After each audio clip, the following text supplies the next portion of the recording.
profession. We could not be more excited to host our speaker today, Jessica Lappin, the president of the Alliance for Downtown New York. It's an organization that manages New York City's largest business improvement district and works to ensure that Lower Manhattan is a thriving and dynamic community. She's a lifelong New Yorker, a former elected official, and a previous Crane's 40 Under 40 honoree. Ms. Lappin has a distinguished record in civic life and public service. She took the helm of the Alliance in 2014 and is responsible for providing core sanitation and public safety services that keep the area clean and safe, manages a free bus service, and has made outreach to street homeless an area priority. Does just amazing work. But before she joined the Alliance, she was an elected official serving 2 terms on the New York City Council, representing the Upper East Side, East Midtown, and Roosevelt Island, and was praised, and this is my favorite quote, was praised by the New York Times for her steely resolve, dedication, and energy. The word steely resolve have never been brought up around me, so I'm glad that at least one of the 2 of us has some steely resolve. Jessica, welcome. We know we wanted to have you here in Madison the first time. Unfortunately, this didn't work to be live, but we hope to bring you back sometime soon to come enjoy our community. Jessica, welcome. How are you doing? Oh, I'm great. Thank you for having me at your What's Up Downtown series. In fact, our tagline at the Alliance is down is what's up. So I loved that. And I want to say, first of all, Doug, I think you said it so well. These are historic times and painful times. And I think a time for us all to not just question our institutions and our society and the institutionalized racism that exists everywhere in this country, but to really look within and question ourselves and how we can make change in our own lives, in our own professional careers, and beyond that. And it's been tough. You know, we saw in the news here in New York what the last few days were like in Madison. And it's really unfortunate when there are people who are peacefully protesting for righteous reasons. And then, unfortunately, there are people who commit violence that distorts and distracts from what the real cause is. So we've been thinking about you. I'm glad last night was a little more peaceful.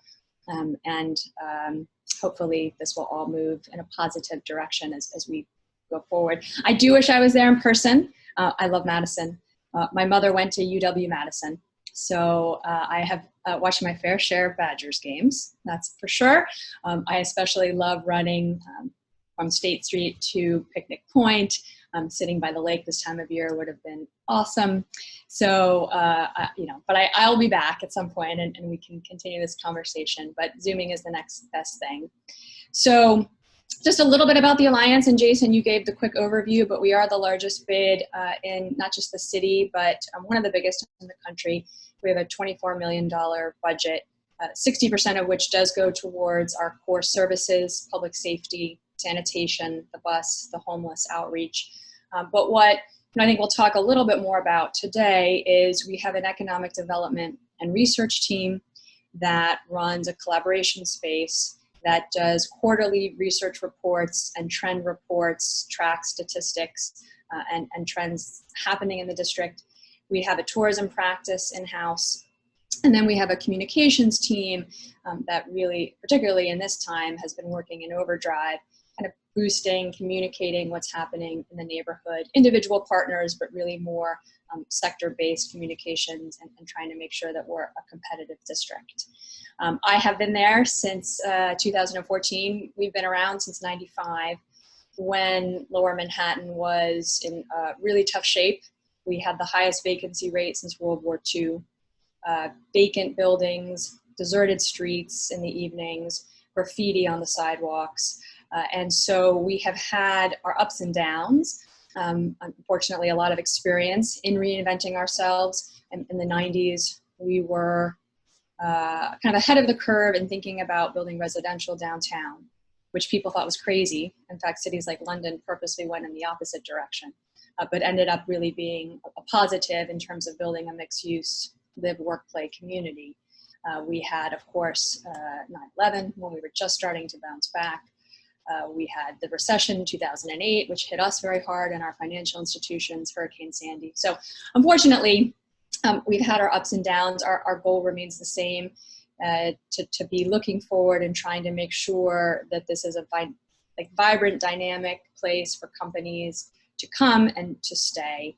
And you know, as you said, before that, I was an elected official for 8 years in the city council. And before that, I was chief of staff to the speaker of the city council. So I've spent most of my life in government, and this has been a really fun way to be sort of outside of government, but use that experience and those contacts to inform how we can build bridges and work together in terms of helping the private sector and the neighborhood. If we can share my screen, I just want to show you sort of clearly when I talk about Lower Manhattan, what I really mean. That is really everything south of City Hall, river to river. So really, really downtown. You know, we see the original downtown from 1625. And we, you know, so you can sort of get a sense, you probably think of it as the financial district, the World Trade Center site, Water Street. It is 90 million square feet of commercial office space, so incredibly dense. We do have now 62,000 residents. That's 3 times as many as we had on 9/11. If I had told you that on 9/12, I wouldn't have believed it or said it, and you certainly wouldn't have believed me. That's been remarkable. And we've also, in terms of who's there, it is a much more varied tenant base. We used to be about 55% financial services. I'd still like to think we're the financial capital of the world, but down to about 35% now, even as we're finally back to pre-9/11 job numbers. So what that means is we've added jobs, but they've been in tech, advertising, media, you know, household names like Uber, Spotify, Condé Nast. So that's been exciting for us, seeing, you know, hipsters and not people in flannel suits working different hours in different industries, and which I think will actually, in this crisis, be really helpful to us, that we're not just reliant on one industry anymore. So that's a little bit about where we are and who we are. Usually when I give talks like this, that's what I talk mostly about, how much the neighborhood has changed, because people even in New York often don't realize that. But before we get into the sort of discussion with Jason, I've been talking more in this COVID era, not just about the companies and the office workers who have mostly been at home and remain at home and probably will until Labor Day at least, but the essential workers who have been keeping the district running and going and done incredible work at their own risk and peril. And if we can sort of scroll through some of those slides, we did purposefully in our communications team kind of a series of portraits of some of those people. Can we advance? There we go. So from pharmacists to locksmiths to our mail carriers to grocery store cashiers to our small business and restaurant owners, you know, this is just a snapshot of them. We did interviews with them that were very poignant. They are all up on our blog, and it was a nice way to celebrate them, to recognize where we were in the moment, to recognize that most of these essential employees are people of color who live in communities of color in the city and have been really, as I said, putting themselves at risk, taking the subway every day to make sure that we're fed, that we're, you know, we've been continuing to run our bus service, continuing to have our operations out in the fields at a reduced staff, working really hard to make sure that the neighborhood was clean and safe in these difficult times. So with that, that's enough of me just talking. I'd love to have more of a chat, Jason. Well, thank you. I didn't know your knowledge of Madison was so strong. And perhaps next time when you are in town, we will have to take a run to Picnic Point. And maybe we can convince Scott Resnick to go with us. Do you think he's going to agree? To run with us? Maybe he could do it. New son and he could bike with us. He could bring Liam, and we could, you know, perfect. That would be lovely. Perfect. And we could actually really enjoy that. I love it. I love it. We could do a nice run around the Arboretum. I look forward to running around with you. And I think it's important for everyone to know what she was referring to, that this is the original downtown. Why do we call it downtown? Is because it's downtown. It was down from Manhattan. So we are so excited to have you here today. I want to get right into it. We're going to have a discussion with some questions today about downtowns in general and where we are sort of moving in the future. And again, we would love to take your questions from the audience. So please submit those questions in the Q&A function at the bottom of the screen. First, a topic which we have to start with is COVID-19. How has COVID-19 impacted your downtown, and how has it changed the way you're communicating with your neighborhood? Well, it's been devastating for us. I mean, I think that's one of the big changes. A lot of the crises we faced in the past have been more unique to the neighborhood. Obviously 9/11 being the most prominent one, but this has impacted every neighborhood in our city and all across the country, some more dramatically than others. So it's been tough. And I think the first thing we did focus on was communicating and making sure that we were being very proactive in getting a word out to our stakeholders about sort of safety information, guidelines. It was all changing very rapidly, which businesses were open, which weren't, how could you get into the district, et cetera. So we have spent a lot of time over the last few years trying to build our social media following. And I'm sure you have been as well. If you haven't, it definitely paid dividends for us.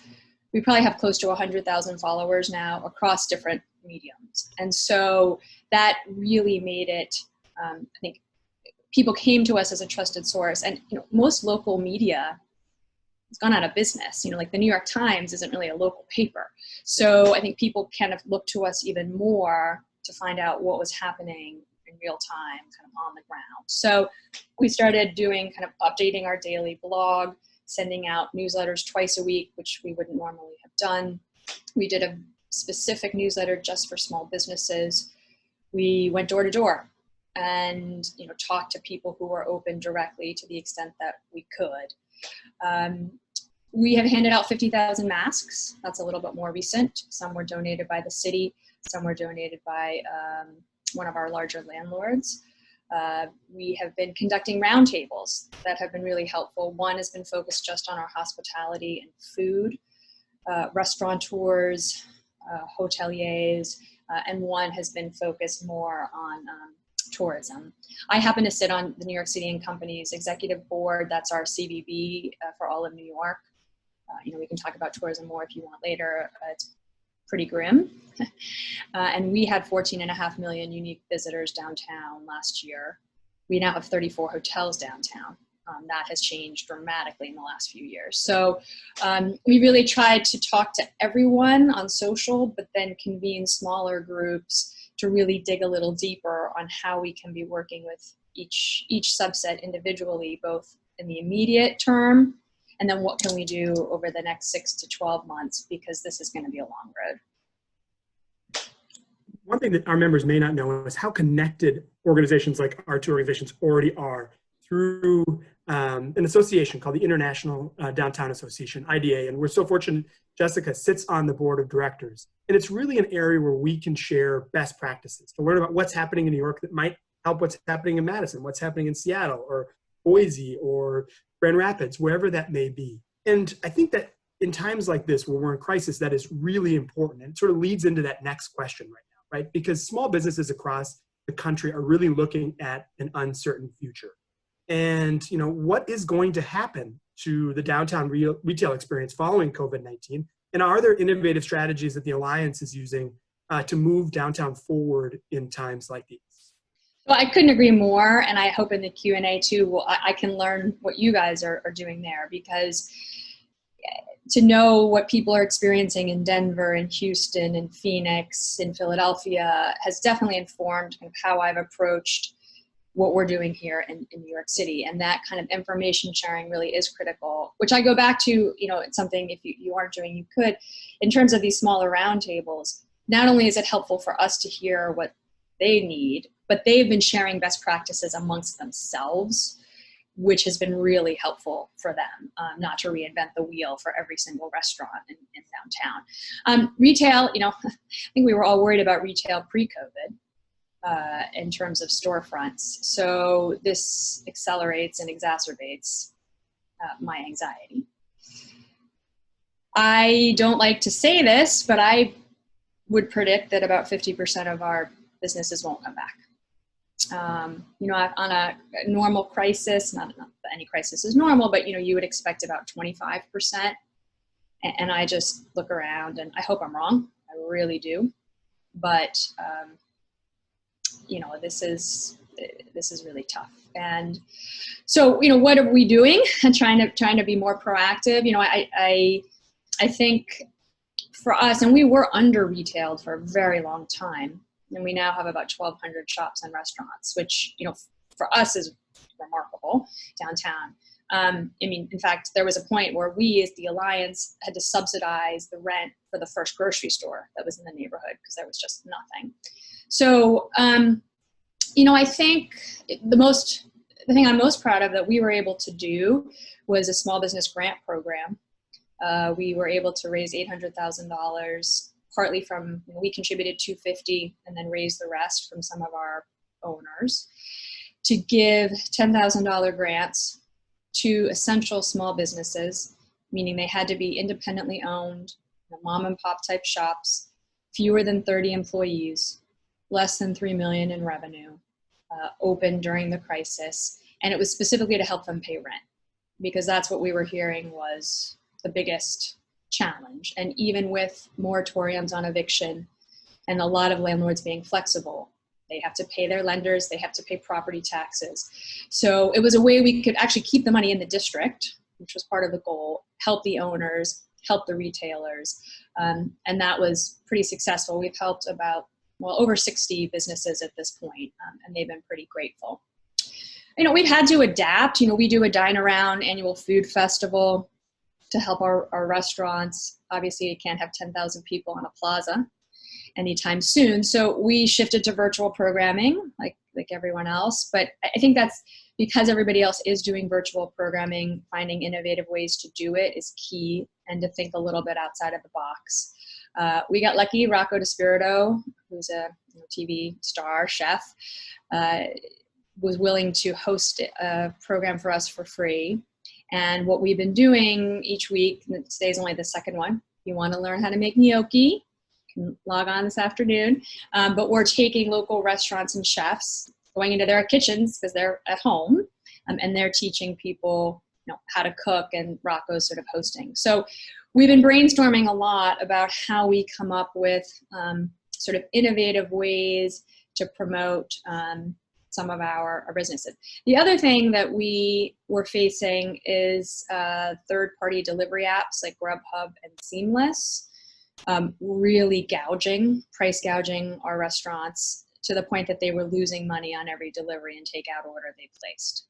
So I took them on, not alone, but and we were able to get the city council to pass a bill that has now capped what they're allowed to charge restaurants for the delivery and takeout. So I think that's part of it too. That's the role we play as advocacy arms to kind of fight for people who can't fight for themselves. And I think there's going to be a lot more of that, both pushing back against people who are taking advantage of the situation, regulations on the books that hurt our companies and businesses, but then also trying to think outside of the box. How do we do things differently? How do we use our streets differently, our sidewalks differently? How do we, use marketing and promotion differently? I've been a little frustrated with our mayor for a few reasons, but in terms of retail, being very reticent to kind of, we like to lead. We want to be leaders. And for whatever reason, he's been a little slow on that. So. Well, I think I do need to tune in to Rocco's presentation today, because I did some experimenting in my own kitchen last night, and I certainly used too much garlic, and I have this very off-putting taste in my mouth right now. You are all welcome for me giving you that fast fact. A quick follow-up to that. You and I were, I think, in a panel for International Downtown Association that really said much of what's happening now with COVID-19 is just expediting trends that were already sort of in the marketplace, right? You discussed delivery, right? Some of these other things. How much do you think that is happening where we're just expediting trends that were happening with sort of retail, reckoning, the most closures of retail spaces ever in America happened in 17, and then 19 happened again. Do you think it's just a sort of expediting of trends that were already in the marketplace? To some extent, for sure. Automation being one. the sort of Amazon Go marketplaces. We only have a couple here. They had just started out, but these sort of staffless places that are contactless, which were met with a lot of pushback when they opened here. I mean, now I think there's a sort of almost a hunger for a contactless retail experience. So that's an example for sure of something that maybe wasn't even going to become a trend. Maybe it was, that I think is probably going to grow. I can't even think through, what the department store experience will be like. The idea that you just browse racks and try things on and put them right. I mean, that I can't even fathom really what that will be. So that's sort of more of, I think there'll be new trends and new ways that we shop. I still don't think, I can't imagine not having that tactile experience in certain instances of seeing before you buy and trying before you buy. But it is a worry, and people are uncomfortable. More about retail than dining, I think. People are just so accustomed to eating out as more habitual. But well, I think you see that even in Madison, there is been, I think, some promising moves within the city. The DMI and the Business Improvement District have been working on, including a downtown recovery program, much like the assistance program, really helping the businesses mitigate through this initial damage so that we lose the least amount possible. Unfortunately, in Madison, there was a survey right in the middle of everything that said 40 of 100 businesses that returned the survey said they most likely would not return. And so we need to do everything we can to support those businesses now. And I think things like, we have a streetery program, right? Use of public space to open up for outdoor dining or outdoor retail space. We've got a question on that one later, but I really want to get to one of the most important questions we have today and what's really happening. I know that things started to prepare for the reopening. Just as they started to prepare for the reopening, racial justice protests swept the country. How did the protests impact your district in New York? So, the marchers did come through Lower Manhattan several times. I mean, there was one day when there were 5,000 people outside of my office on Broadway. Unlike, other times of civil unrest, there was less sort of violence and damage to downtown than you would think. The focus this time was really on NoHo and Soho, Union Square, which I understand why that happened, but we were sort of braced for a little more of it. When you think about Occupy Wall Street and the stock exchange, we have kind of a history of that. But I will say, thankfully, the protests were really mostly peaceful downtown. We felt it was important to document it, to circulate images and to cover the protest on our blogs and through our newsletters, and to sort of meet it head on. I think, what was frustrating was we had been urging our store owners not to put up boards because of the message that sent, both visually and emotionally. And then, of course, they had to put up boards, and we told them to put up boards, and that was very tough.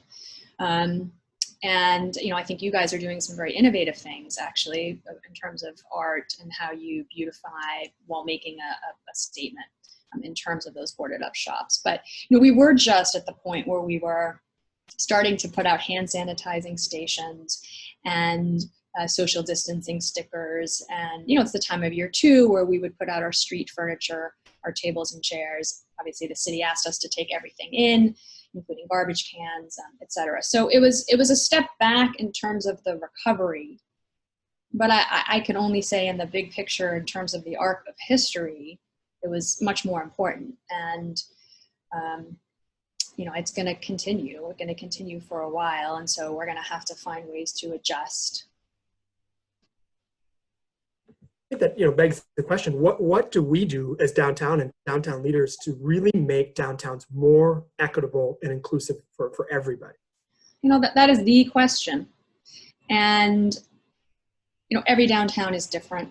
I mean, that's the most amazing thing about this country is just how we are one country, and yet every city, every town, every state is so different and has its own unique personality and its own history to grapple with, right? And we've been talking a lot about Tulsa And Tulsa and Madison, New York have all have their own ghosts to deal with in different ways. So I think it's going to have to vary from place to place.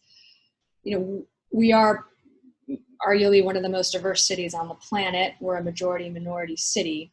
So for us, that adds a different layer. And, I think despite that, the income inequality is so great. And that has been a big part of our conversation, even prior to the most recent events. And I think for us in New York, there'll probably be, and there should be, especially as we deal with the budget cuts. I mean, I don't know what your budget's going to look like, but ours is a disaster. We're looking at potentially a $9 billion with a B budget gap at the end of this month at the city level, forget the state. So as we make cuts, again, where are we cutting? Who are we hurting? I think that's going to be a big part, or better be a big part of our conversation. In terms of our sort of individual work, I mentioned quickly, we have this collaboration workspace that we call LMHQ, Lower Manhattan Headquarters. It's not a co-working space, but it's a place for sort of a third space where people can come and have meetings and events and kind of break their routine. And we have been focused since we opened 5 years ago on inclusion, workplace diversity, professional development, and education. So as racial justice continues to occupy a front and center position in our thinking, and we're going to continue to use LMHQ as a vehicle to spark those kinds of conversations. And then I think, again, we have a very diverse workforce, and we, have, because we're so close to City Hall, a big chunk of the city's workforce is in Lower Manhattan. And so I think we will be mindful of that too, of how we kind of keep them as part of the conversation and not just focused on some of our big kind of brand name corporate entities.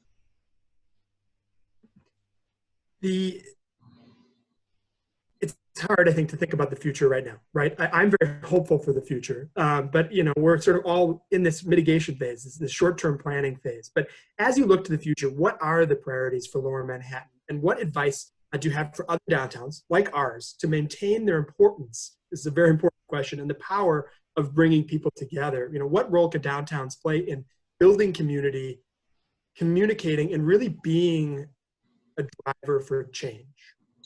So, we have our issues here in terms of our brand because we were hit so hard with COVID. And so I'm very, very worried about that for New York. But, when you brought up IDA before, I think all of us across the country have work to do in terms of anti-downtown messaging. And that's going to be our focus in terms of our research. We're going to do some consumer surveys. We're going to really focus on, we're going to do a fairly significant marketing campaign. I'm not sure what it's going to be about yet, but I think we all are going to have to push back hard on the idea that downtowns are dead, that nobody wants to be downtown because they're afraid of density, they're afraid of public transportation, that all of the things that made us attractive are now detrimental. I don't buy that. I actually really don't. I think in the end of the day, I'm not ignoring, I'm not putting my head in the sand as to where we are. But long game, the reason people come to Madison or New York is because they want that connection. They want that cross collaboration. They want the energy. And so, I think downtowns will survive this, but we're going to have to fight for that and push back really hard against the notion that, it's all about the suburbs again, and it's all about everybody working from home forever. Will people work from home more? Of course they will. Absolutely. Will companies maybe need less commercial office space, which is a problem for me? Probably in the short term, but and maybe this sort of move towards having everybody packed in very dense open plan seating arrangements, maybe that will change. But so anyway, enough about that. But I think that's something that your organization we're really going to have to be strategic and put resources towards identifying a message that we really very proactively kind of push out. And then, as I said, I think public health has to be a big part of our conversation, reassuring people that it's safe to come back. For any downtown, I think you can't ignore that, and you have to acknowledge whatever your weaknesses are and try to kind of ameliorate them and at least make people feel comfortable until there's a vaccine or a way to better treat this, that it is sort of clean, safe, and healthy. And then, as I mentioned before, the advocacy piece, I wouldn't underestimate that. I was a city council person, so I have great respect for the institution, but I also know that sometimes good intentions can lead down bad roads, and making sure that there isn't legislation that's really harmful to the recovery will be a focus of ours, and then also pushing for action that's really helpful to the recovery. And I say it with great affection, but people who are in government haven't always been in business. I certainly hadn't been. I had been in the public sector my whole life. And so you don't always know, even if you want to help, kind of how to help. So I think we have to really be focused on that. And that's something, you have the relationships to kind of leverage them. And I guess the last thing I'd say, kind of on a hopeful note, going back to the messaging, is there's been a lot in the New York press about people leaving the city to go wherever they're going. And I see it in my own friend circle and professional circle. So, but I think it's more nuanced than what's being reported. And I think going back to our fundamentals, again, kind of recognizing that we've been through cycles like this before. People move to the suburbs for a reason, and then they move back for a reason. And there's always sort of this next generation, whether it's immigrants or young people who are starting out to make a better life or a new life, they will come. And I think sort of taking that longer view, you don't move to a city like this anyway because it's the rational, safe life decision. It's not. But you come here for the economic opportunities and the excitement and the dynamics. And so kind of keeping our eye on that prize, I think, will be really important. I want to make sure that everyone understands they can send their questions in. We've got a couple of great questions in already. I have to say, you're such a good speaker, Jessica, that you've already answered several of the responses. So I should bring you back. Makes it very easy as a moderator. Oh, you have to bring me back because I can't eat cheese curds virtually. Like there are no. We do. Scott and I can make sure you have like a private cheese curd tasting with our famous chef Tori Miller at Gray's. We would love to do that. I could take you on a cheese curd tour, but only if you promise to take that run with me through the Arboretum or to Picnic Point. Well, we're gonna have to run before we eat the cheese curds. Oh yes, running after I think would be a terrible mistake. So I have a question about consumer confidence. Several times. You have someone that gets your water for you? Oh, that's my 13-year-old son. I'm amazed he's up at 9:45 in the morning. It's remarkable. Thank you, dear. No one, I have to get my own water. So if I sneak off, it's me getting my water. Question consumer confidence on that last topic that you discussed. I think I have this theory and some other people have this theory that the government really didn't shut down the economy, right? We did, and the virus did. The consumers decided we can't go out. We've got to hunker down and hunker in. What do we actually do to build that confidence back up? You start the answer of understanding these retail locations and restaurants really have to take cleanliness and safety seriously and market that out. But what other things could happen to ensure that we can help get consumer confidence back as quickly as we can? So, I mean, I do think from a marketing perspective, that's the key, to address it head on. I know, like the way you've seen United Airlines or Delta Airlines partner with the Mayo Clinic or whomever to sort of talk about what they're doing. Our hotels are similarly thinking about, how they kind of prove that they're, taking this very seriously and keeping people safe. I think that's some of it too is the actual experience. So I ate out last night. We're just in phase 1 this week. Phase 2, started on Monday. So in fact, I met my chair and we went sat outside. And it was lovely. I felt totally safe. And as I've been walking around, you see more and more, this has been popping up this week of restaurants doing that. I think that in and of itself gives people confidence, because you think, oh, well, that looks perfectly fine. I actually got my hair cut last night. My salon just reopened. I felt totally comfortable. So, I mean, unfortunately, I think part of it is you got to dive off the diving board and get in the pool. And when you do, assuming people do it right, you feel more confident, and then people talk. I'm going to tell all my friends I felt perfectly comfortable going to the salon. I think you would too. But that sort of comes back to this responsibility aspect. And our governor actually has gone on a rampage against the restaurants and bars that aren't following the rules, and they've revoked like 30 liquor licenses over the weekend. And that my message to our retailers is like, don't break the rules, guys, because it looks bad. And to your point, then people aren't going to have any confidence that you're doing what you say you're doing. Forget the fact that the government may come and shut you down. So I think, that's something we all have to really be proactive about. And believe me, I understand why people are desperate.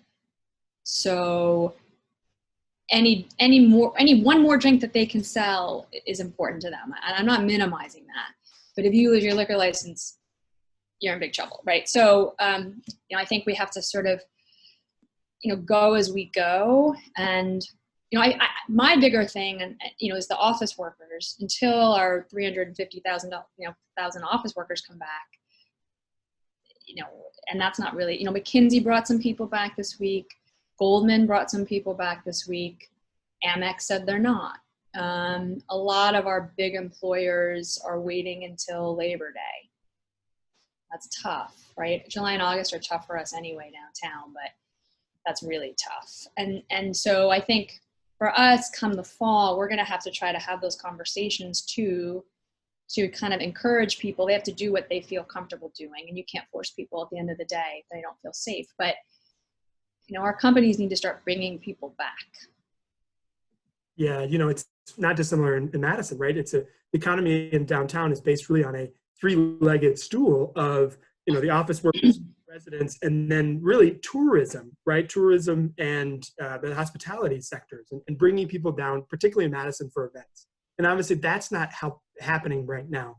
Tourism is obviously a big generator here, but it is an enormous generator in downtown New York. Next question revolves around that. When do you sort of see people feeling safe to come back as tourists, which will be a huge part of the recovery for downtown? I don't want to depress you all. I think it's gonna be 2 to 3 years before tourism really comes back. At not even like last year levels, but like decent levels. I think that's, forget international, right? Forget international. Like Europe is about to say, no, thank you, America. And I understand why. So, we're now quarantining in New York. We just announced yesterday 6 states, right? So I will tell you what our strategy is. That's probably more interesting, or maybe less depressing. I think we're really going to focus on a little bit of a post 9/11 model. First, most immediately, how do we get other New Yorkers from their neighborhoods to our neighborhood? I only live, probably 4 miles away, but, even people, like, how do we get people to go downtown who live close by and give them the confidence and a reason? They have to have a reason to come. I think then we would expand, and now I'm talking next year, I'm not sure when even, next year, into more of a tri-state, New York, New Jersey, Connecticut, Pennsylvania, come for a day. A big portion of our tourists are day trippers and domestic. So kind of like, taking that circle and widening it to tri-state, then to national, then to international. And the international guests are fewer in terms of percentage, but spend more and stay longer, right? So that's why I think it's going to be a few years, unfortunately. I'm realistic about that. We count a lot on business travel, and even that's going to be reduced. But that will start to come back a little bit more Our occupancy rates are, I mean, they're terrible, but they're actually better than I thought. They're probably in like the 40% range. Our room rates are way down. So, I mean, I think but that's just in terms of big picture strategy, that's what we're thinking of, like how you kind of build your base slowly. Well, that's good to know, because that's a very similar plan to what we have here in Madison with Destination Madison, the great work that Deb Archer is doing. I think potentially Madison could recover in tourism a little bit faster because it is a drivable city from Minneapolis, from Chicago, from Milwaukee, from some very large markets. And we're hoping that that's the sort of first thing that comes back. Because you're right, business travel is going to take a long time. And for us, the convention business, right, is nowhere near coming back. The next question we have from one of our attendees is, do you see a new trend in flexible streets to allow larger sidewalks so public can keep it at a safe distance? We've really seen this program start to take off in Madison about how do we use public space? Is it only for the single occupied car? You know, much of the work that, Genesee Khan and the folks in New York really started. Where do you see that trend head? You know, and I think it's fascinating because there is that tension, especially, when you're in a CBD. I remind everybody, like, it is still the 4th largest commercial business district in the country. We need cars and trucks to come in to make deliveries. That said, I'm a biker and a runner, and our streets are very narrow because it is, the old off the grid part of Manhattan. So I have been pushing very actively on bike lanes, bike parking, in terms of getting people back to their offices. But exactly how do we take the streets that right now cars aren't driving on, it will be, so even if it's only for 3 or 6 months, and have restaurants outside, bars outside. We have had open streets where people could just walk and in a more socially distanced way. Again, as I mentioned, and it's no secret, I mean, the mayor really dragged his feet on the first phase, just the open streets. And we still, honestly, 2 days before we opened for outdoor dining, last Friday, he released the guidelines for how to do it. And really only because the governor forced him, to be honest. And we still, so what we want to do is not just sidewalks, because as I said, our sidewalks in particular are super narrow, not 6th Avenue. So how can we take a curb lane, a parking lane, or even the whole street, even if it's just, from 5 to 10 at night. And they still haven't given us guidance.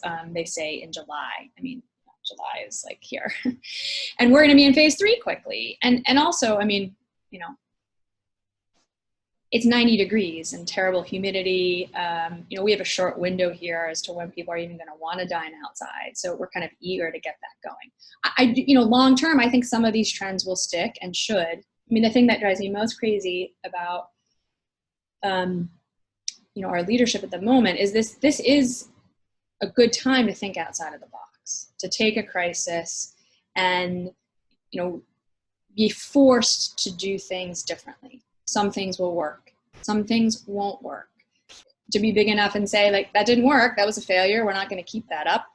And then also to say, well, that was a kind of a crazy idea that everybody loved. And so how do we continue that on into the future? That to me would be the fun part of the leading through the crisis. We seem to have, I shouldn't dwell on it too much, but a little bit of paralysis at City Hall in terms of thinking about things in those ways. Yeah, well, luckily in Madison, the city's moved very quickly and aggressively, and thanks to the work for people like our business improvement director, Tiffany Kinney, who's really pushed that streetery program. We're really starting to see things already happen. In fact, right outside of downtown, we'd love to take you to a street they've already basically turned into an outdoor market with the folks on South Pinckney Street, the 100 block outside of Lucille, Merchant, Settle Down Tavern, Marigold, and JP Delmonico's. It's really awesome. And they're really thinking also about closing down State Street, right? The iconic street in Madison, Thursday afternoons through Sunday nights. And they're discussing that now, keeping that off for traffic, except for a fire lane, but really opening that space up really in, again, Wisconsin's Main Street could be an amazing opportunity to try to bring people back down safe. Got time for one more question. I think this is an important question. When your organization begin to market downtown, are you looking at diverse businesses and how to get a mixture so that it isn't all just retail and restaurants? So yes, and as I said, like normally in a pre-COVID presentation, that's sort of all I would have talked about. I think the biggest, sort of lessons for us over the past 20 years have been that. And so we have been very focused in terms of our research and our marketing for the last 10 years on recruiting and attracting tech, TAMI, tech, advertising, media companies to, which was a really tough sell at the beginning. And when Condé Nast moved into One World Trade, that was the first, I was actually quoted saying it was a stiletto in the heart of the idea that Lower Manhattan was stuffy and gray. And it was a game changer for us, but it was still, people were kind of poo-pooing. And, we really kind of were laser focused on convincing, the Spotifys of the world that this is where you wanted to be. One, access to talent, right? Downtown is a great place to have access, especially for us, to the creative communities that are in places like Brooklyn and Jersey City and don't want to be in the suburbs, certainly didn't. Our access to transportation, all of those things. So we made a very concerted effort to really diversify our tenant base. Gucci has their corporate headquarters downtown now. Hudson's Bay, who knows what happens to Hudson's Bay and Saks. But, so I think of looking at different industries. And then part of the collaboration space I mentioned, LMHQ, was how do we keep them here once they come? How do we engage them, create community amongst those creative companies so that they feel comfortable and welcome and part of the conversation? And so, yes, I think that's really critical to the long-term success of any downtown.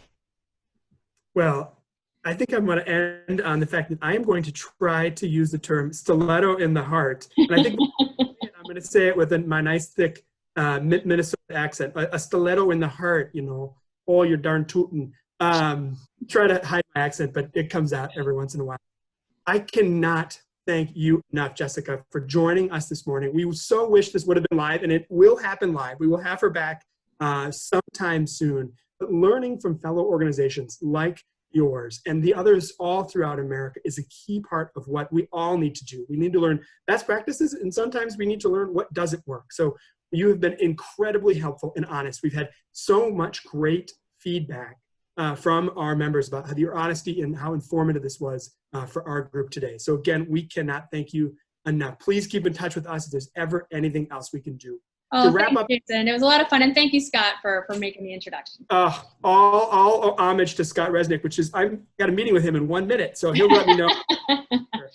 A huge thank you to our sponsors today. We would not be here without you guys. To Whitfleet LLP, to Ho-Chunk Gaming Madison, Michael Best and Freeburg, the State Bank of Cross Plains, Incredible Bank, our sponsor today. Our normal location, the Edgewater Hotel. We hope we're back sometime soon at the beautiful Edgewater Hotel. That's where you would certainly be staying, Jessica. It's an amazing, amazing hotel. And last but not least, UW Health, Unity Point Meritor, and Quartz. We certainly appreciate you all attending here today. Look on our calendars for a ton more virtual events coming up in the near future.